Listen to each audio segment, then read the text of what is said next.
last session of the day, that is the panel discussion. The topic for the panel discussion is sleep disorders due to general medical conditions. So now I request the panel members, Dr. M. Patil sir, President, Indian Psychiatric Society, Karnataka chapter, to come out to the dais.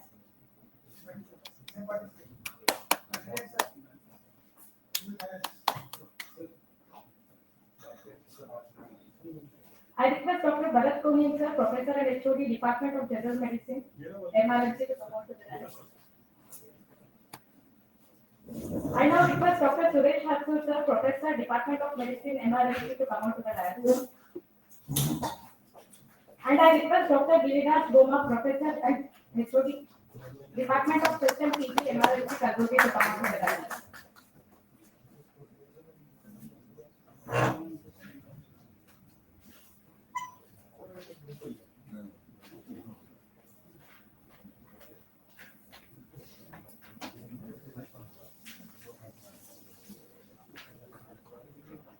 I now request Dr. Alok N. Ganase, Professor and HOD, Department of Psychiatry, to come and share the session.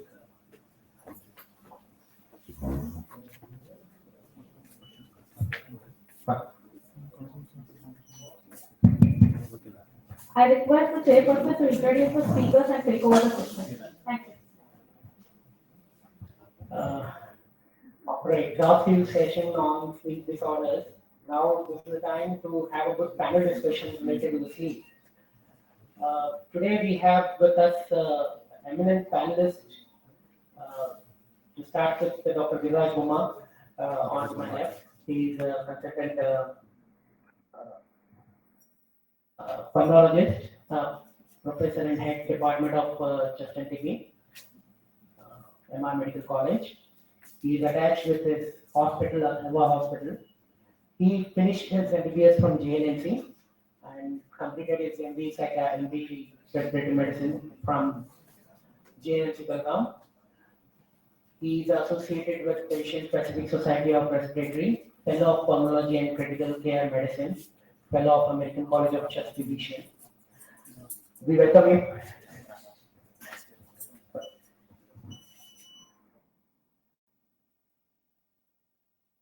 As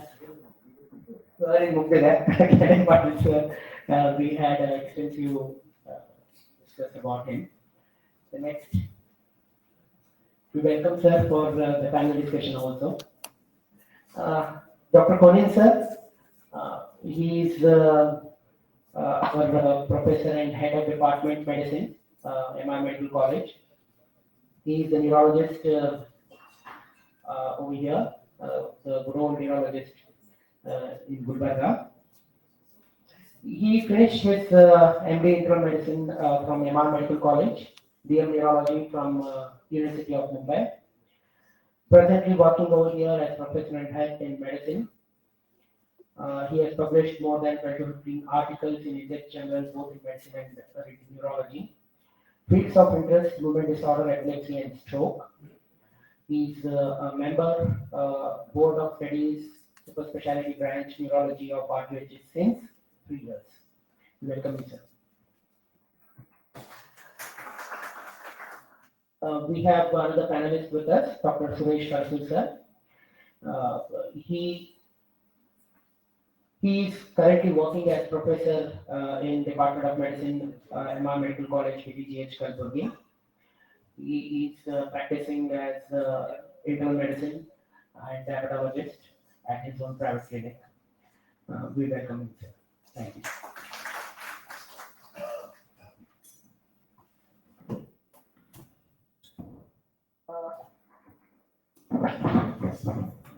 So today's discussion, we wanted to make it with some panel questions to all the consultants related to the sleep disorders which they commonly see with general medical conditions and substances which are available for abuse in the market. So to start with Giriraj Goma.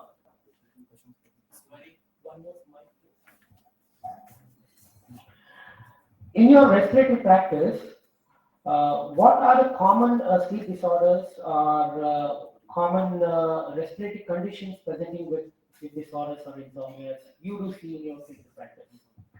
Sir, as such, the respiratory itself tells that there is something, what do you say, respiratory difficulty itself says there is a difficulty in breathing.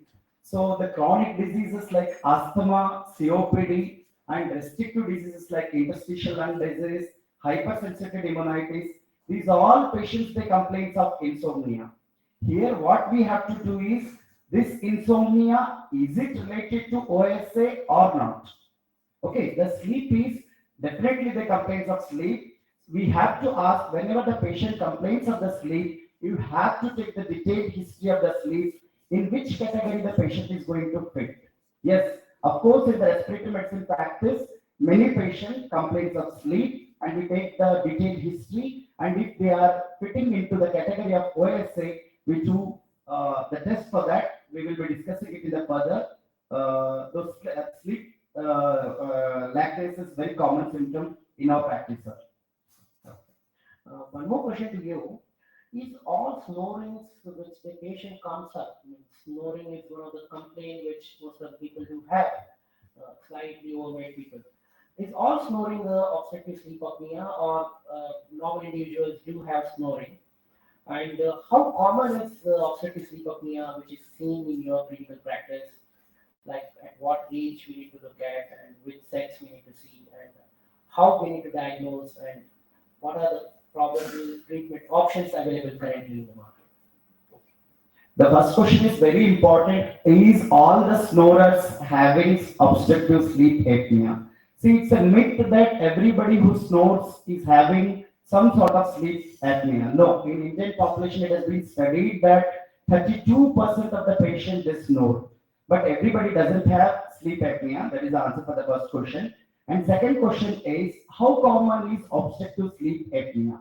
Yes, as I said, the patient comes to you. You have to keep the history whether they are the daytime symptoms or the nighttime symptoms. They are the symptoms. Depending upon that, you are going to take it to the polysomnography, that is a sleep study, where we diagnose the obstructive sleep apnea.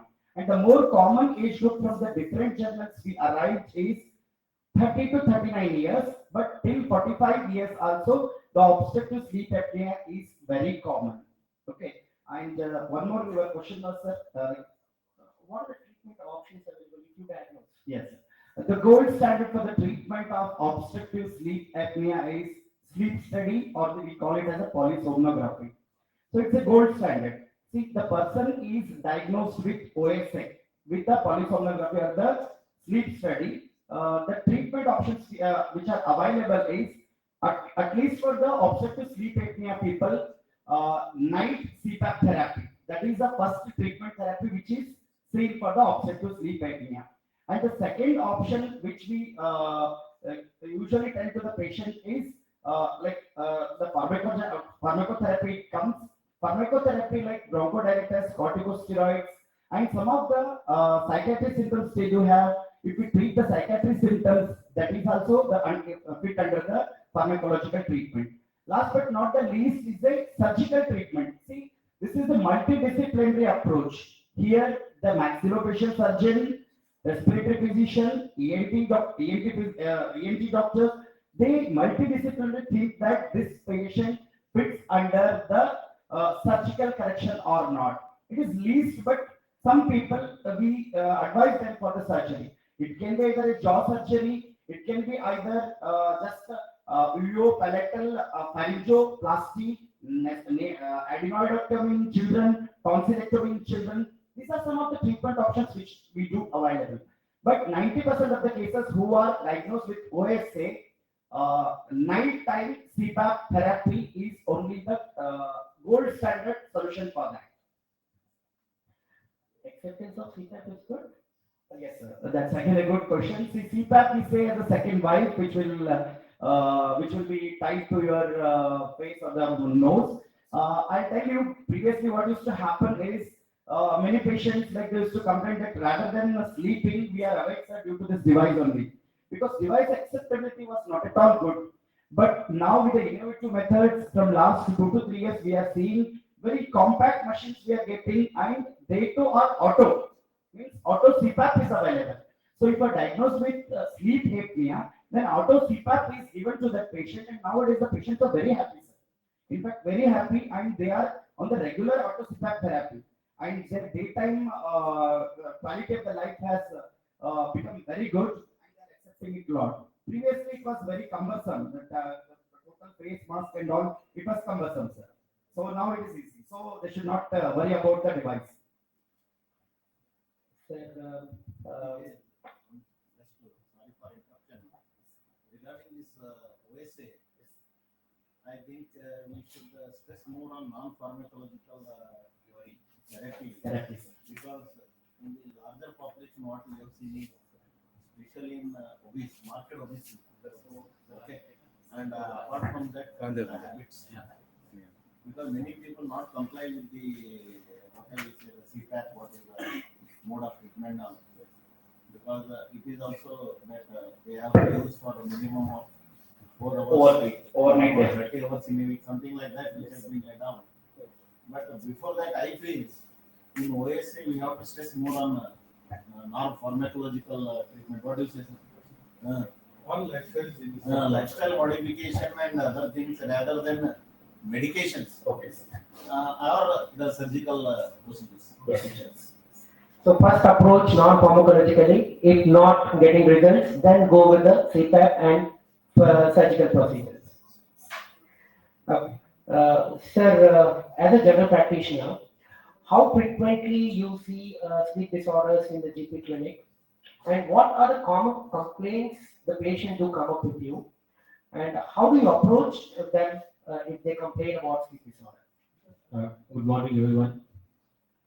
Thanks to Dr. Alok and the Secretary of Nutrition in Gulbarga, Karnataka chapter as well, for giving an opportunity to participate in the panel discussion.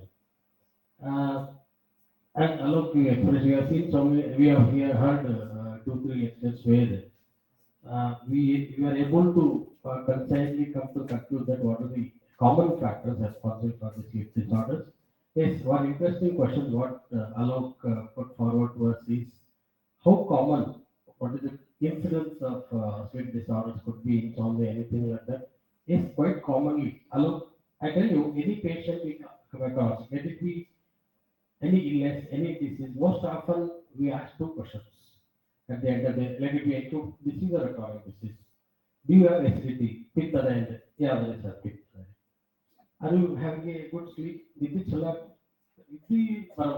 Anybody you ask, you have some around 10 to 10 patients like that, 7 to 8 patients, especially chronic medical disease, which are increasing nowadays in our population because of faulty lifestyle, what's almost stressing on. So, and quite often, quite frequent, and the incidence of insomnia is definitely increasing in the OPD as well as ICU patients, particularly the chronic medical illness. And as I said, invariably they accept that there is some amount of sleep disorders. Particularly, you are interested to know what type of sleep disorder. It depends upon the underlying disease, what comorbid disease the individual has, how he has taken, accepted the disease is very important. Second is, what are the medicines he is taking for that particular disease? And third is the lifestyle. These 3 things we are interested in. In a short time, we try to assess the things like this.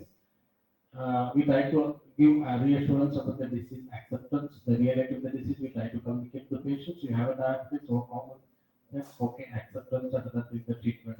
Second is the medications, what we use, particularly we have to individualize the medications as per the medicine concern for the chronic illness because the patient has to take for a long time. So some of the medications which are going to be used for a chronic disease, you take antihypertensive, antidiabetic, they are going to happen day-to-day activity, particularly the sleep and the awakening in the night or disturbance of sleep in the night.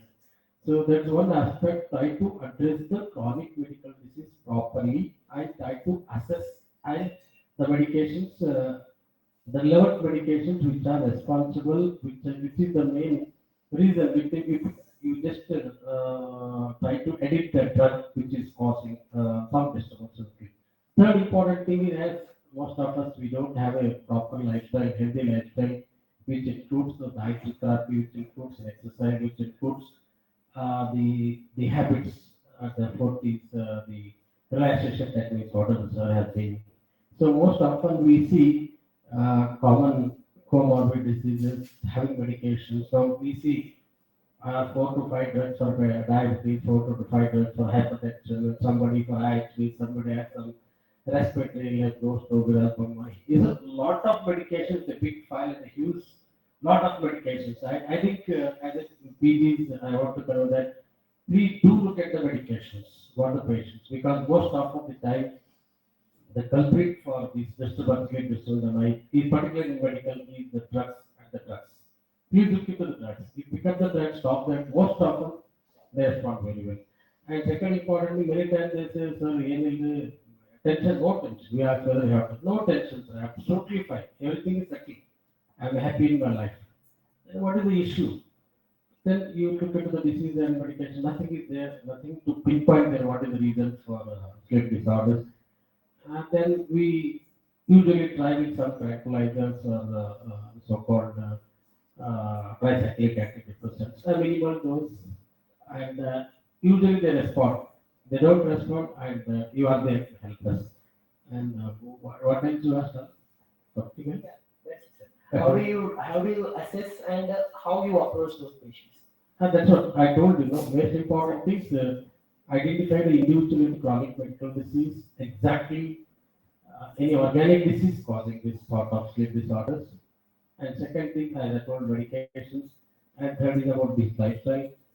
And fourth is any underlying psychiatric illness that's most important. And we try to educate about the disease, about the medications, about the lifestyle. Still try to have some practice. Still not, then we have your opinion, expert opinion. Thank you.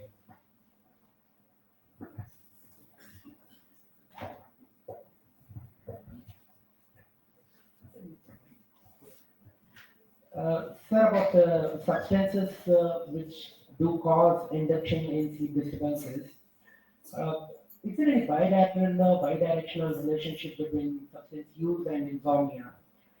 And especially when we are treating the detoxification of individual with any of the substances like opioids or maybe alcohol, how we address the disturbance in sleep? See, for common substances, this is bidirectional. Like for example, alcohol or benzodiazepines, some of tricyclics, this is bidirectional. Because initially they start taking because they are not getting sleep, and subsequently they have to take it because they cannot leave it. So that is one part of it. The other thing is they start for on their own substance abuse starts, especially with alcohol, and then it becomes bidirectional because without that they cannot live. So substance abuse itself induces, and if they don't take alcohol, then they get sleep disturbances. Then that is where benzodiazepines get added. And somebody in between suggests something like cannabis or something, especially in younger age group, then that starts. Fortunately, opiate use is significantly less. I don't think it is bidirectional, but quite often it is iatrogenic. Like a painkiller inadvertently prescribed for a short period by for pain subsequently gets continued without prescription, without advice, and they can't live. And then it becomes bidirectional because then they develop depression or anxiety, and then they it relieves that. That is why they start thinking. So it becomes a very messy affair. And during the withdrawal period, how we need to address the sleep disturbances? See, there are very few drugs which have cross-tolerant drugs available. Like, for example, cannabis, we don't have a cross-tolerant drugs. People in cannabis withdrawal, they don't sleep. Uh, but for alcohol, we have a cross-tolerant drug. Even to an extent, if there is a methadone kind of thing is available, probably we can have a cross-tolerant for opiates. So wherever cross-tolerant drugs are available, you can use that. Where cross-tolerant drugs are not available, we are left with only benzodiazepines. For whatever little benefit they can give. So, and benzodiazepine withdrawal itself poses a great problem. Then you have to go and try to find out if tricyclics can. That's how it goes. So a lesser danger is better than a larger danger. That's very clear. Even a drug like maybe equidipine, which may help in sedation, rather than benzodiazepines for drug addicts, can be tried. All difficult this thing. Yeah, all these things will have to be on case to case basis. It should be tailored. Generalized rules not applicable. Yes, very true. Coming to sir, in your practice of neurology, I think you would have come across a lot of sleep-related issues in your clinical practice. How frequently sleep disorders are commonly seen in neurological conditions, like it be stroke, dementia, and other things? And how would you like to address them? See, this is one of the common conditions that we come across. A case in my neurology practice in last 2.5 decades. It's one of the common problems where the patient or the spouses come with the patient, where the conditions, the common conditions to enumerate is from headache itself. Patients, whether they are of a tension headache or cases of migraine or any other common conditions of headache, commonest problem will be that of the sleep disorder, that there is lack of sleep. And they may tell, because of the lack of sleep, I am getting my headache trigger. So it is something like bidirectional here. From headache, you can go to other common condition like stroke, wherein once again, the common presentation apart from the neurological problem will be regarding sleep. So the patient and once again the attenders, usually the wife or the daughter, son will tell, Ratri Tumba Malgala. So that is one thing what we come across in stroke. Apart from that, the common condition other is the epilepsy. I am just enumerating the conditions which we are quite acquainted rather than the rare condition. So epilepsy is one more problem wherein the patient, as you all know, one of the important information or suggestion what we give to the patient is to not to go for or avoid of sleep. So they should have good adequate quantity and quality of sleep because that is one of the important trigger factors in cases of seizure disorder. So 6 to 7 hours of sleep they should have. But what we are seeing in these patients, one could be because of the disease itself or it could be because of the drugs. So both are playing a role in the disturbance of sleep. Because one is the seizure disorder, second is sometimes we use drugs where our psychiatrists people are quite often using are the benzodiazepines. So once again, because of the drugs, they may come with sleep disorder. Another common neurological condition is Parkinson's disease. So this is very common. Parkinson's disease patient, we have seen that the wife telling, sir, it is Ratri actually, it is Dindali another monster. And the quality, quantity, once again, there is happen. So our link the nam niti kharab hoga nam teli avta. See, this is the commonest problem. See, these are some of the commonest problems apart from to the benefit of our postgraduate. We talk about autoimmune encephalitis and other conditions. So these are some of the two commonest neurological conditions where we come across patients having some or the other type of sleep disorder. Sure. Coming to again,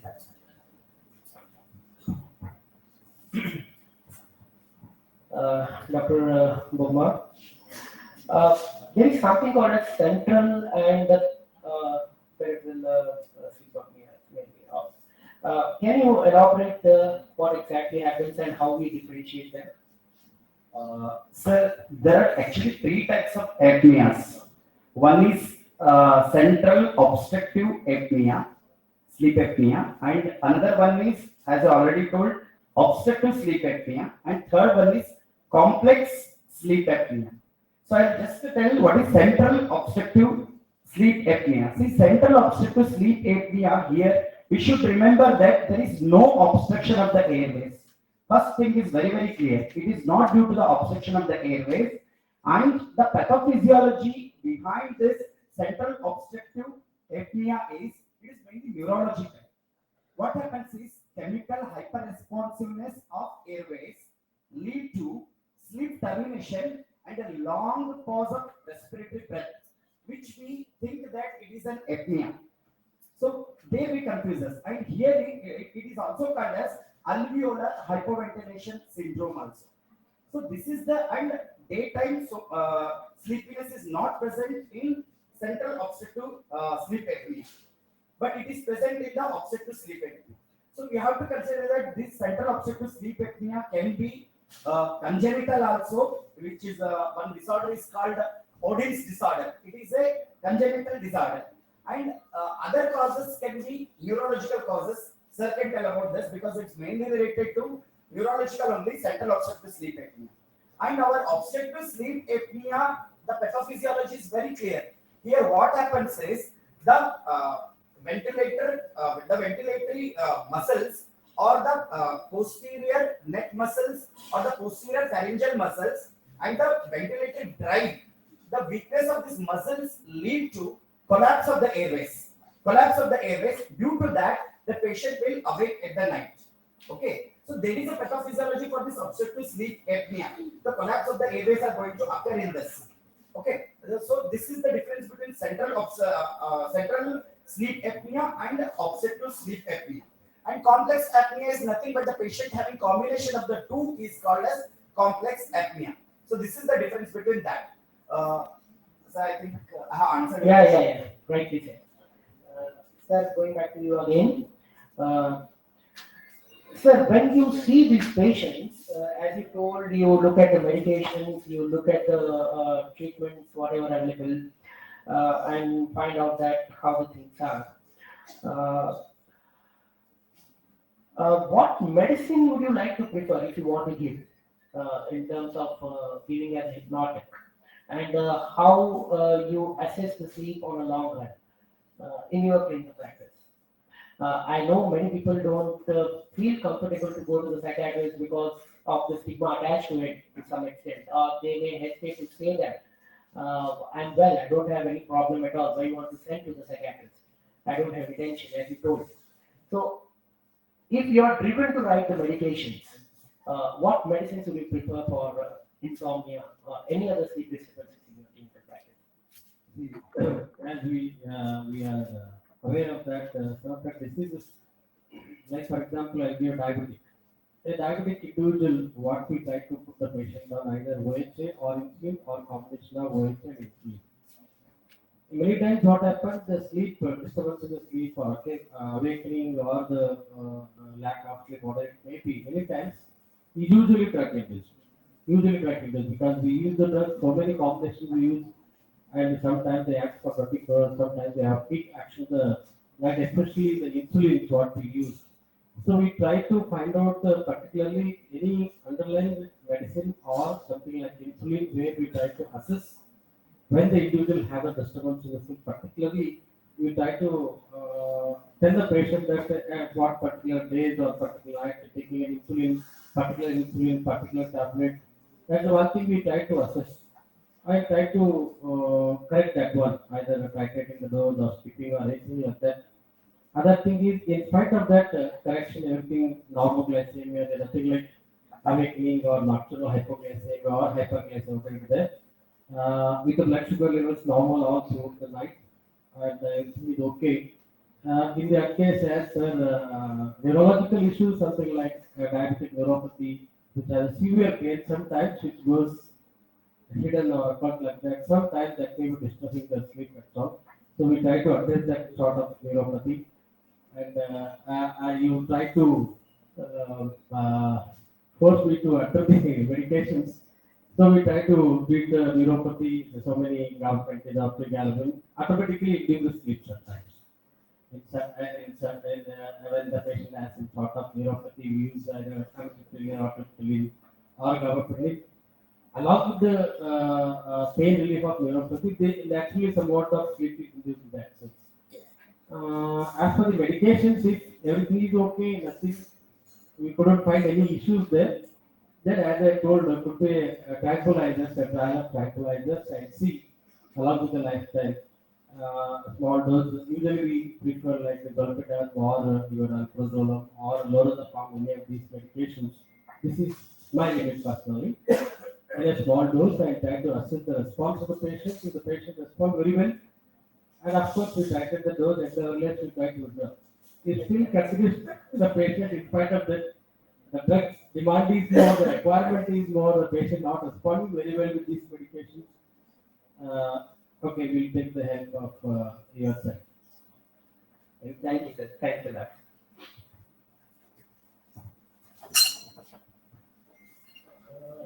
Going ahead with the sir's answer, we do see a lot of physicians use chlorantraniliprole and along with that SSRIs like escitalopram, a combination, especially thinking that it will help in either ways in terms of depression or maybe sleep difficulties. Uh, Sir, from your side, we want to know how difficult is for us as a psychiatrist to understand how the things are going on, and how common is the abuse potential, and for how frequent or how many days we need to give these benzos, and when is the time to think of stopping it or switching to other? Because a lot of people over here, physicians or clinicians who are going to work in general practitioner OPD, they want to know whether it is safe to give or not. See, it is not safe to give benzodiazepines wherever it is possible. That is rule number one. There is no question about it. The problem occurs is when escitalopram or any SSRI is started by a non-psychiatrist, by and large, except with some honorable exceptions. They think that it will act within 8 days or 4 days or 5 days, because by the time 15 days later the patient goes to follow, they change. By the time no SSRI is going to act at 95% or 90%. That is where the drug company started adding a propranolol or adding a clonazepam. Now I am happy that all these people are writing clonazepam, because earlier they used to write alprazolam. Alprazolam probably in my experience is the worst possible drug you can prescribe to a person. It is one of the best drugs that we have so far. Like practically it is a wonder. You give it to somebody, you will really feel very happy, very comfortable within half an hour, 15 minutes. But the thing is, it is so habit forming. Within a week, it will be difficult to wean away. And especially in respiratory practice, alprazolam could be a drug of choice if any benzodiazepine has to be used, because it hardly causes any problem. So, but then that is a problem. So alprazolam nowadays no physician also writes, no cardiologist writes. It is basically now it has gone to general practice, and non-allopathic practitioners write alprazolam. Other people don't write. Now the clonazepam or whatever it is, 0.5 milligram. How many times you tell me when you give a patient you write 0.5 milligram? You never write. You start with 0.25 milligram, and that too you start taking half a tablet and that kind of thing. But unfortunately, most of the others they start with a higher dose, and once the patient gets used to it, then it becomes a little difficult to wean up. But with a little bit of effort and understanding, the patient will be able to give up. Because we routinely give benzodiazepines. There is nothing like for example, like somebody who is 60, 70, and whom you think has no dependence possibilities, and if it helps him, I don't think there is anything wrong in giving him whatever benzodiazepine he requires. But wherever it is, there is a possibility. It is better not to give. I know a few patients who take about 30 to 50 tablets of clonazepam or alprazolam. Housewives, one strip in the morning, one strip in the afternoon, one strip in the evening, one strip in the night. Fortunately, 0.25. And the husbands or anybody else doesn't know. And they have a very nice way of procuring these drugs. One prescription, it goes to 10 medical shops where stamped, it is not going to be stamped. And that is given. And go to another doctor, get another prescription, these are living examples. And getting them to wean away has been 50% possible, 50% still not possible. These are very, very difficult issues. Sir, one question here. Yeah. Sir, as a practitioner or a clinician, I have seen people prescribing amitriptyline 10 mg to induce the sleep, but not for the antidepressant action, sir, but to induce the sleep. Whether they develop what do you say, dependence on amitriptyline, what is your take? No, generally on tricyclics you don't develop dependence. Yes. But still it is difficult, sometimes it is difficult to wean away that 10 milligram. 10 See, for example, I give 150 milligram amitriptyline, slowly after a year or so wean away to 25. They can't stop that 25. 125 milligram happily they stop. Because it is some kind of a personalized dependence on you and that particular tablet. So even if possibly if you give a placebo that will do. But 10 milligram amitriptyline is not going to be producing great harm. Because now we know that 3 milligram doxepin is a much better sedative than a higher dose. So the take home from the sir is avoid benzodiazepines whenever possible. If you want to give it with caution and try to prefer a longer acting benzodiazepine than short acting, and try to taper it as early as possible.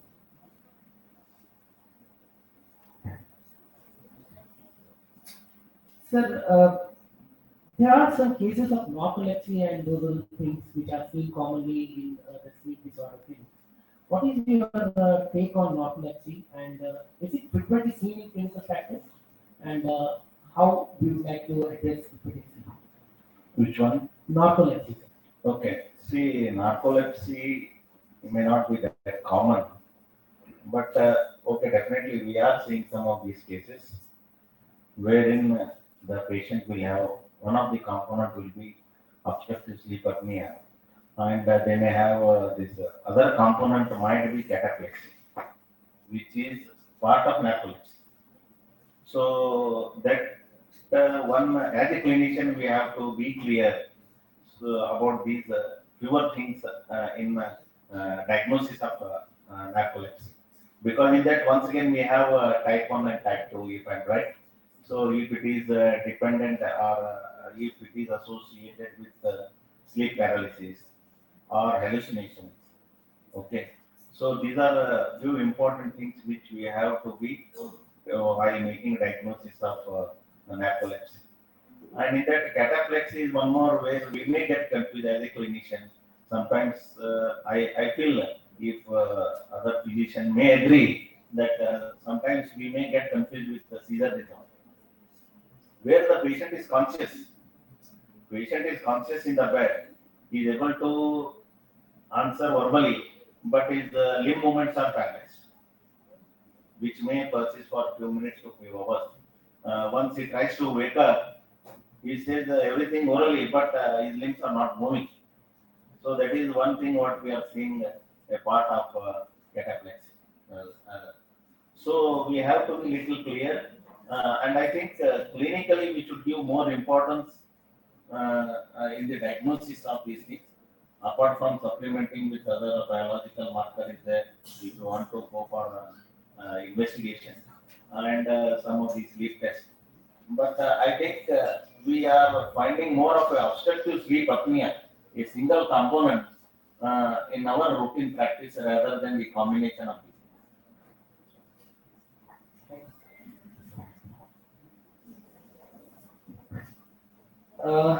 So this is the last question to you. as we are running short of time, and we'd like to finish it up fast. Uh, Sleep disorders, mainly as you told, we will be seeing a lot of patients with problems in your respiratory clinic. What happens if not treated? What deleterious effects it has on the overall well-being of the person, like in terms of respiratory or vascular system or heart and other stuff.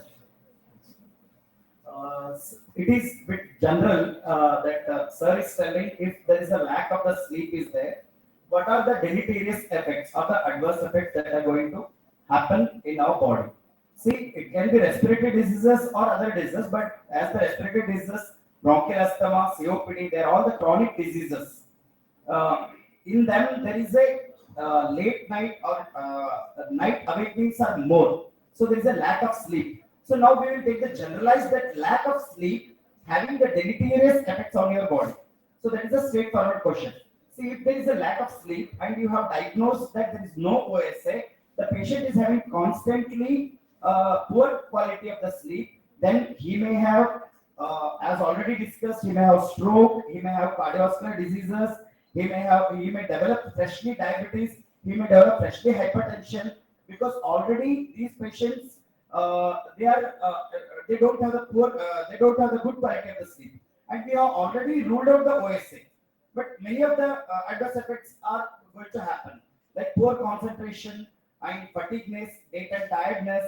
All these things are going to happen, and in the long term, chronic diseases are going to occur in these patients if there is a lack of sleep is there. But we have to rule out OSA. If even in the mild category also, if the OSA is in the mild category also, you can treat it with the pharmacological therapy.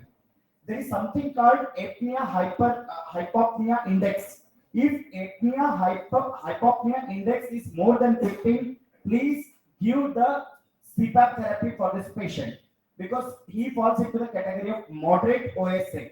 Moderate to severe OSA doesn't respond to any surgical therapy, any pharmacological therapy, but only CPAP is the option, and it is non-reversible. I'm telling moderate to severe category. If you come to the milder forms, okay, pharmacological treatment and reassurance of the treatment, we have to counsel the patient, and good quality of the sleep is very much highly required to not to go for the chronic diseases. This was the question asked to me. So I highlight the OSA is very important nowadays. Any type of the sleep, like the patient complaints, I do have a lack of sleep. Please try to ask the questionnaire. You make a questionnaire, daytime symptoms, nighttime symptoms, and you do a sleep study in the polysomnography. And please diagnose the OSA at the earliest stages, so that they may not go for the chronic other deleterious adverse effects of our body. So this is my take-home message. Thank you, sir. Sir, a question to you. We do see a lot of anemia patients, hemoglobin on the lower side. We do complain about a lot of sleep disturbances. How frequent is that? One. And what about the endocrine disorders, especially thyroid issues and everything? And your take on your clinical practice. How commonly you see, and what are the things you do? Many of the times, this, as you said, anemia is quite common. We see most of the patients come with some sort of anemia, moderate, severe, whatever it may be. Many times, we are unable to unearth what the patient exactly has. We try to assess the general assessment or systemic assessment. But what you said, sleep disturbance and anemia, yes, of course, it is there definitely, because it is related with the fatigability, early tiredness, or something like somewhat of lethargy, whatever it is. The patients unable to fall asleep, or even if they have a sleep, they do not have a adequate satisfactory sleep. Definitely, after the correction of anemia, definitely we see that they respond very well. They have a sense of well-being as well. So correction of anemia is targeted there. Once the anemia is corrected, you see they have a normal sleep or everything is okay. Second thing is about the other common disease what we see, which can cause more of disturbance in the sleep. Is of course thyroid. Thyroid per se disease itself, hyperthyroid, both can influence the sleep pattern. And second thing is the antithyroid or the thyroxine supplement. Both can have an influence on the sleep, normal sleep. So many times, especially the overdose of thyroxine supplement we see. Thyroxine over supplement overdoses, many times we see people becoming disturbed, sleep in the night, the insomnia or something. Commonly we see hypothyroidism or overdose of thyroxine. Of course, we use the reverse hypothyroidism. The same thing what the patient has about of depression or dull, they may have a difficulty in falling asleep. And so we need to titrate the dose. A frequent assessment we need when the patient has a lot of anxiety associated psychosomatic disorders and sleep instruments, try to assess the thyroxine level, correct, go to a normal thyroid levels, still the patient has, then you have to address associated sleep disorders and any psychiatric needs. Thank you, sir. Thanks a lot, sir. Just one question on this. What was the equivalence? Because your question was regarding anemia. So here what I want to say is some of the patients will come with commonly the restless leg syndrome. Okay. So that was the point I wanted to make is in these patients, as on today also I think many of you might have seen and treated the best treatment given today is giving iron. Yeah. So RLS, one of the best drug, I think sir will be agreeing. So and in the investigation also we are seeing the serum ferritin and transferrin saturation also. So this is just a point I wanted to highlight regarding this because we see a lot of patients with restless leg syndrome. So ರಾತ್ರಿ ಬೆಳಗಾಂ ಕಾಲ ಅಲ್ಲಾಡ್ತಾರೆ, ಇದು ಮಾಡ್ತಾರೆ ಇದು. So this is very commonly, and we have to think of other the differential diagnosis also with restless leg syndrome. Thank you. Thank you, sir. Thanks for your. Just I want a few lines comment on both Alok and sir also. Alcohol withdrawal. In a chronic alcoholic person, how to anticipate the withdrawal syndrome? What sort of initiation shall we start the treatment? When the patient comes to us, the day before the patient had consumed alcohol in a chronic alcohol, the next day only shall we start the treatment as the alcohol withdrawal anticipating, or you have to wait and watch? Because I had a recently one patient who is a chronic alcoholic coming to me with a severe pancreatitis. And the patient was treated in that line. And the fifth day, we didn't address that. We didn't have that idea that the patient also had withdrawal syndrome. Unfortunately, fifth day, the patient might develop severe restlessness, violence, and other things like alcohol withdrawal. So please, I need a comment on this. Caesar, it is a little tricky business because it all depends on how much alcohol he has been consuming for how long and what is his weight and generally what happens if he doesn't consume. Historically, once in a while they won't consume for a day or two for some festival or celebration. All these things factors come into importance. But by and large, alcohol is not going to stay in the body after 12 hours. So if he has consumed in the previous night, and if he today appears to have the withdrawal effects, either even mind tremulousness or restlessness, then probably he requires some cross-tolerant drug like that. Along with that, the whole idea is to see that he doesn't go into complicated withdrawals. If he is in simple withdrawal, our business first has to at least see to it that it doesn't go into complicated. The scenario which you said, sir, it more often happens in orthopedics or surgery because accident, Especially and alcohol-induced accidents. nobody knows history that this man is drinking, and after a couple of days or 3 days, he is frankly into complicated withdrawal. He is hallucinating, disoriented, he is in delirium tremens. So there is nothing wrong as long as he is in the hospital under your care, or if you can ensure that he is not going to drink. So additionally giving him a benzodiazepine is no problem. Only thing is probably if his hepatic functions are already compromised, then maybe it is not wise to give benzodiazepine because they may require a little higher doses. In which case the only drug of choice would be lorazepam. Lorazepam either injectable or orally, whatever this thing. Because what we have is symptom-based flexible treatment schedule. Which is based on a scale, SIVA scale. So depending on that you can give, or if you are very confident or something can be done, you can give a fixed dose regimen and start and see. Generally, within 3-4 days, the person should come. It all depends on, additionally, you are the physician, intercurrent infections, other problems, other things. But in any case, irrespective of whatever we give or whenever we give, hygiene is an important first step. Without that, no question, not even a single drop of IV to be given. Then that, if we do that, I don't think anybody will have any problem as far as alcohol is concerned. The role of haloperidol.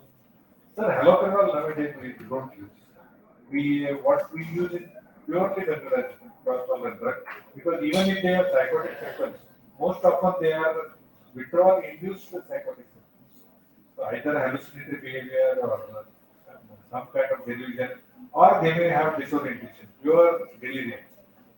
So in which case, again, haloperidol may complicate matters. So it's better to avoid and give them adequate methodology. That generally takes care of. Sir, one question that you, sir, this is quite interesting. Sir, antidepressants themselves, they cause us a lack of sleep, sir. When the patient is in moderate to severe depression, we give some n number of antidepressants, but due to that, the patient complains that, sir, I'm not getting the sleep. So what is your take this thing, sir? Because this is many patients this thing, sir. Other than tricyclic antidepressants and some drugs like mirtazapine and trazodone, if you are going to use SSRIs, they are going to cause sleep disturbance.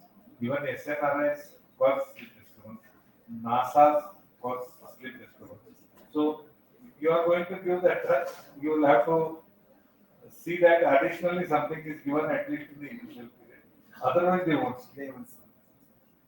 So, answer to sir question is simple, sir. We need to know how frequently, how commonly, how chronically he is taking.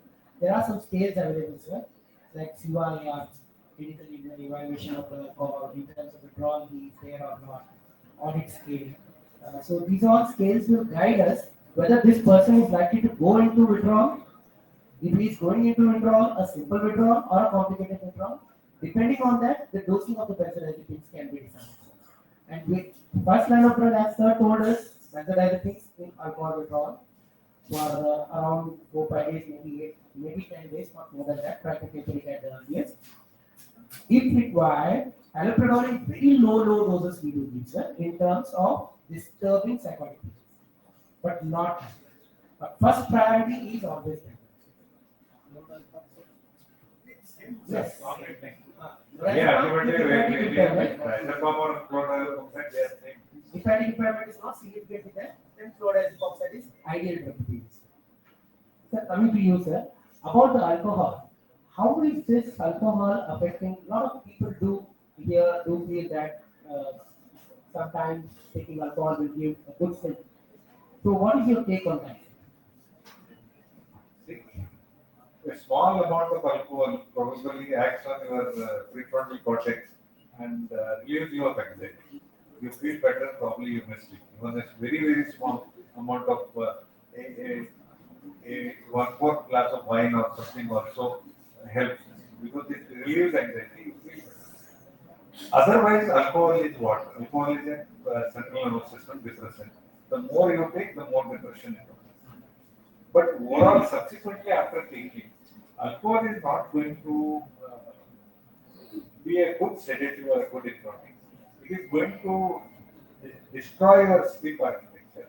And the more frequent alcohol intake, the more frequent sleep architecture disturbance will be.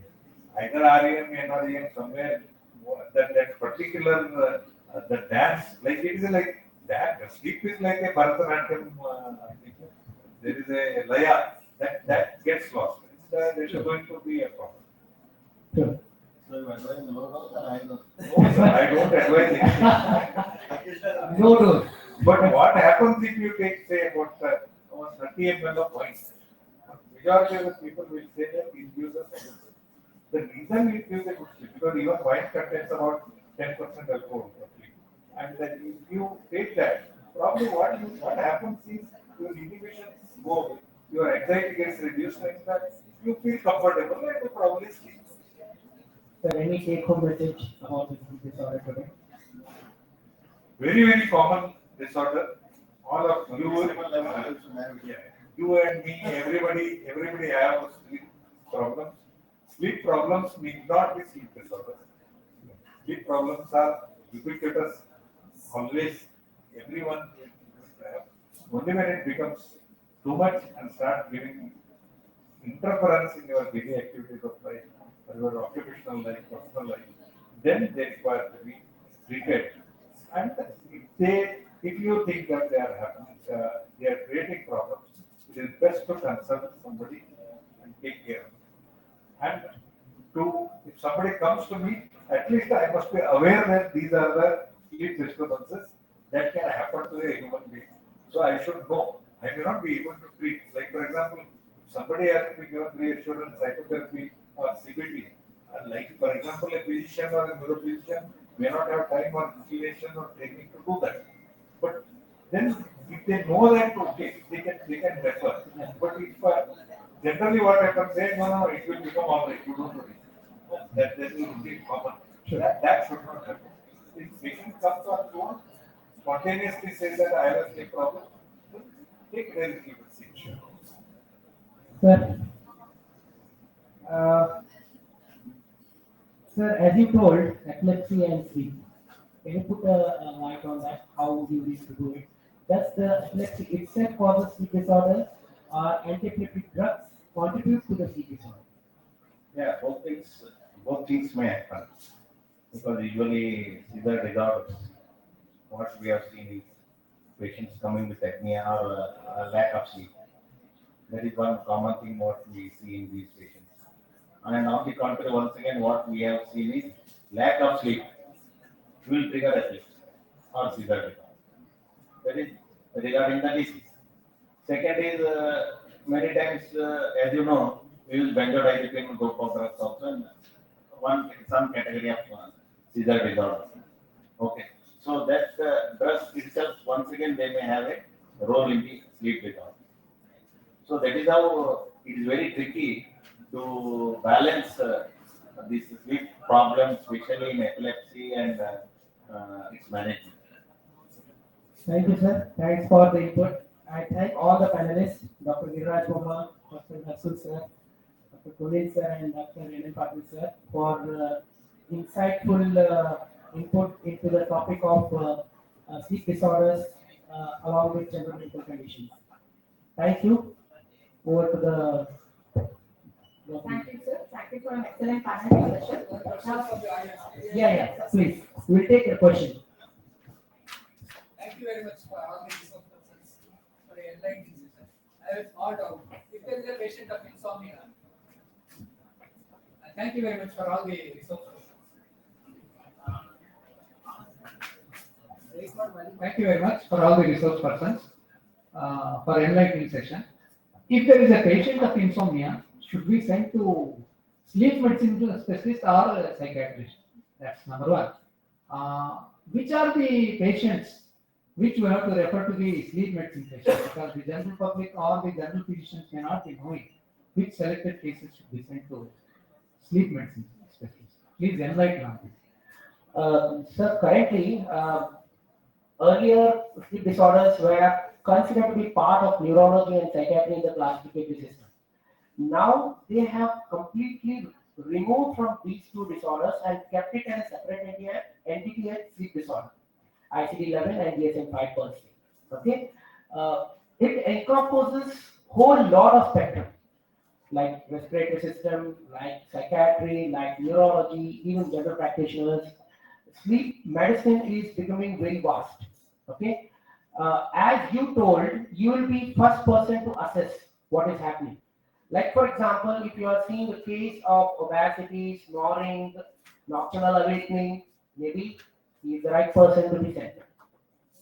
If the person has a bad quality of sleep, secondary to psychiatric conditions where worries are there, any kind of a bad habit in terms of bad sleep hygiene, and he needs some amount of cognitive behavioral therapy, the psychiatrists are the right person to deal with it. If the neurological conditions are there, like Parkinson's or maybe dementia or narcolepsy or something like that, sir will be the right person to deal with it. Overall, the wide spectrum of sleep medicine has come up. Now, it is not restricted to only one specialty. It is not the psychiatrist only who is going to see it. Okay? So, insomnia also, it is considered to be one of the separate disorder. If there is some associated comorbidity, we need to specify it. That's what they say now. So, it has a wide spectrum, but largely, I feel that most of them, the OSA group will go, and most of them come to the psychiatrist. Any other inputs, please kindly give it. No, I will add one more specialty here, pediatrician, because a lot of sleep disorders are occur in children. So a good knowledgeable pediatrician should be able to handle then and there only, because children we are not going to give benzodiazepines or any antidepressant for this treatment. So it sorts out there only. Psychiatrists probably generally we are more see more sleep disorder patients because the drugs that are used are more commonly used by us. Probably we are more comfortable in using those drugs rather than other specialties. That is one advantage. One other thing which I would like to tell you, since you brought this up, post-COVID sleep disturbances in many people, unexplained, unexplainable, and even if you give any drug, they are not happy. Professionals, doctors, highly educated people, non-alcoholic, non-diabetic, non-hypertensive, extremely fit, currently doing everything. Only complaint is, sir, I don't get it. I am not getting it. You what you want is not going. And about at least half a dozen people, doctors only, they spontaneously recovered after about 6 months. They tried everything, whatever we had, we enough time spent everything. They tried everything. Nothing was happening. So sleep is a highly, very poorly researched, poorly understood, poorly treated condition. So we are still in the dark. It is like 7 blind men and an elephant. Everybody is looking at this. So everything like this adds a little bit of knowledge to each one of us. That we'll have to take it from there. See, if the patient is obese, short neck, loud snoring. See, snoring is not important. Loud, persistent snoring is there, and the patient tells he has a lack of sleep. Now it is very easy that domiciliary as well as hospitalized patients to get the sleep study, polysomnography. If the patient is not comfortable, phobic to hospital, you can do and in his bedroom the sleep study. So first, because it is not costly, at 6,000-7,000 rupees is the cost for polysomnography, and you get the polysomnography because it contains the 6 to 7 channels: ECG, EEG, electromyography, and your pulse oximetry and hypopneas or the apneas, how much you are going. So at least this categorized patients will be evidence based that he is having or she is having OSA, and accordingly the treatment can be given. And as the sir said, sleep medicine itself is a vast thing. At least my part I'm telling you, it is very easy to diagnose OSA. You can take the benefit of that. Thank you. Let's conclude it, please. One last question. If we start CPAP in OSA patients, should we continue lifelong or any? It's a beautiful question. That is what I said. It's a non-reversible, ma'am. See, usually I advise CPAP for AHI more than 15. Apnea, hypopnea index more than 15. More than 15 means it's a moderate, and 15 and 20 to 30 is a severe. So once the patient goes into the moderate obstructive sleep apnea, then CPAP is for longer years. Only one patient I have seen, one engineer, he told from Bangalore, he told that he has done all the respiratory exercises, he has reduced his weight, he could be able to remove from the CPAP. But as a my knowledge and my this thing, CPAP once it comes, it is your second wife or whatever. Even the females it is having, you have to be adjusted with that. And believe me, with CPAP, the quality of the life definitely is going to improve, and it is not yourself. Thank you, sir. Thank you, sir. Now I request the chairperson to distribute a memento to all the panel members.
Now I request Dr. Bharat Kohli, sir, to give a memento for the chairperson to moderate.